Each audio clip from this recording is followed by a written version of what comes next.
Hey again, everyone. Today we're going to be talking about scale. So this is another composition video.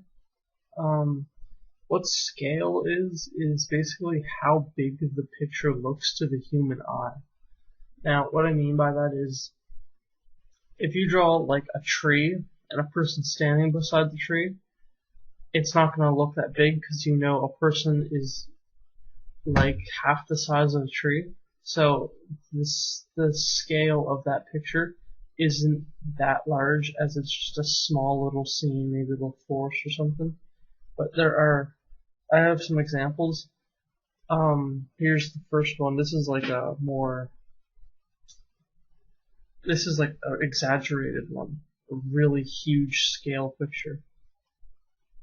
Now this is some type of, none of these are mine. I just picked them off the internet as examples.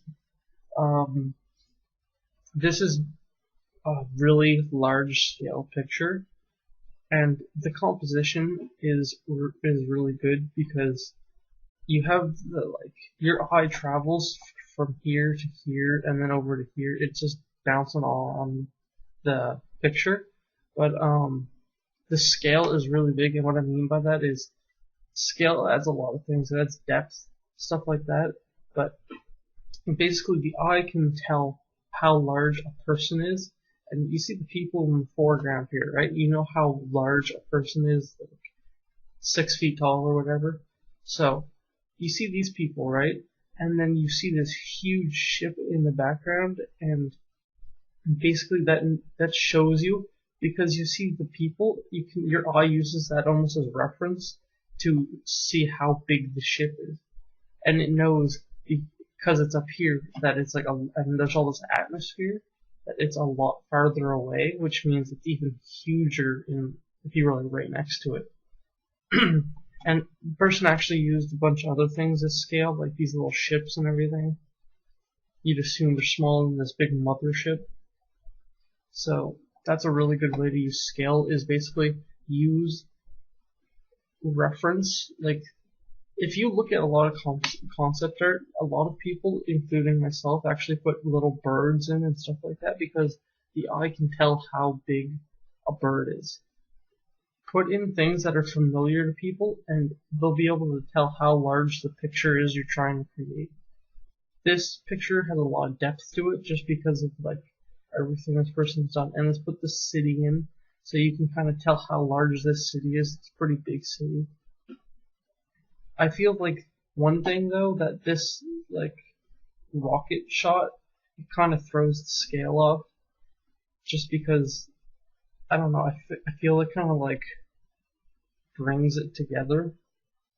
The ground, like if this wasn't here, I feel like this area of ground would look a lot larger, a lot longer. But overall, this is really cool. Adds a lot of scale and depth. Okay, the next one, right here. Now this one's a lot different. This is, I actually like this style. I plan to get into concept art soon. I'll probably do Let's Draw concept art or whatever, and do a lot of this style stuff. But basically what the person did, like I said before, they used familiar object as scale, which is the human. They put a bunch of people in the foreground, and then it kind of like gives your eye this, I don't know, it shows that this huge obelisk thing is far in the background, because they're here, it's way over here, it's smaller, it has all this atmosphere in front of it, and it shows a lot of scale. And you have all these like mountains and hills and stuff. And you know how large a mountain and a hill is, so when you're trying to like plan out a composition, just be familiar with scale and how big something is in relativity to another thing. So if you have a huge human right here and a tiny little obelisk, like, well, it's not tiny, but then you're gonna see a lot of depth to the picture. Now the next two are actually concept art for the new Elder Scrolls game, which I love the concept art they're doing for that game. It's really nice. Especially the environments. I'm really into environmental art. So this is the first one.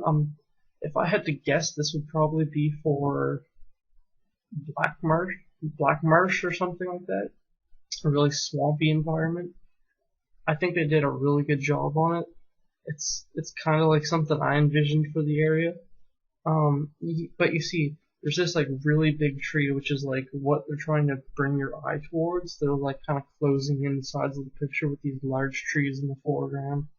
And then they have this really big tree back here that maybe the Argonians go into, which is the people that live in this area. Maybe they go into the center or something, or they make sacrifices there. You never know. But they have like tiny little, I think these actually might be Spriggans, I don't know, but they're some type of person, human-sized people. And they use these as reference because you see how large this person is, and then you see how big the tree is, and your eye can just tell how large the tree is. Your eye can tell it's a large tree. I really like the style, it's really nice. And then last is another concept art piece from the new Skyrim. And I think this might be, if I had to guess, probably where the Wood Elves would live. But I really like the color scheme and everything. Now, like I said, just like the last one, it's the same type of environment almost, with a big, huge tree in the picture. And again, your eye is kind of drawn to the person, and your eye can tell that person's 6 feet tall, and then you see this tree, which is like right next to him. You can tell this tree is huge. He's like the size of a root. The tree is huge. Even these mushrooms, your eye can tell, wow, those mushrooms are really big. And there's another person here. So, just remember when you're planning your composition, put in things that your eye can recognize, and then if you're trying to make a really big picture, and that'll really help portray the depth of the picture you're trying to show. Okay, so that's all for now. I hope to make a speed paint next, and then probably an artist review next week. See you all next time. Don't forget to subscribe.